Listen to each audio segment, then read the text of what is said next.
ಇವತ್ತು ನಮ್ಮ ಅಕ್ಕಂದು 25th birthday ಇದೆ. ನಾನು ಆಫೀಸಿಂದ ಬರೋಷ್ಟು ಟೈಮ್ ಹೋಗಿದೆ, ಆಲ್ಮೋಸ್ಟ್ 2:30 ಆಗಿಬಿಟ್ಟಿದೆ. ಅವ್ರು ಸರ್ಪ್ರೈಸ್ ಅಂತ ಕೇಕ್ ತೊಗೊಂಡು ಹೋಗ್ತಿದ್ದೀನಿ. ನೋಡಿ ಸರ್ಪ್ರೈಸ್ ಆಗ್ತಾನೆ ಅಂತ.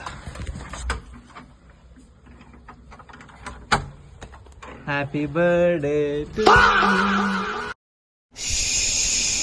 ಮಕ್ಕಳು ಮಳಗವ್ರೆ ಅಂದ್ಬಿಟ್ಟು ವಿಶ್ ಅಂತಾಳೆ.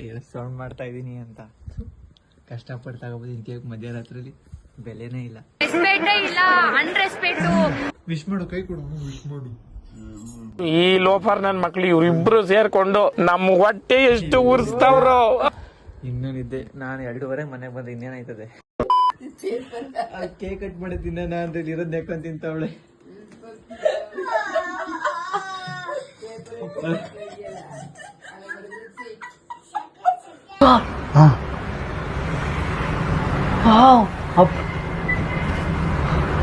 ನೂರಾರು ಕಾಲ ಸುಖವಾಗಿ ಬಾಳು, ಹ್ಯಾಪಿ ಹ್ಯಾಪಿ ಬರ್ತ್ಡೇ, ನಿನ್ನ ಬಾಳು ಎಂದು ಬೆಳಗಾಗಬೇಕು, ಹ್ಯಾಪಿ ಹ್ಯಾಪಿ ಬರ್ತ್ಡೇ.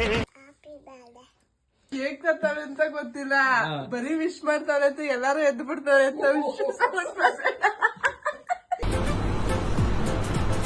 ಅಷ್ಟೇ.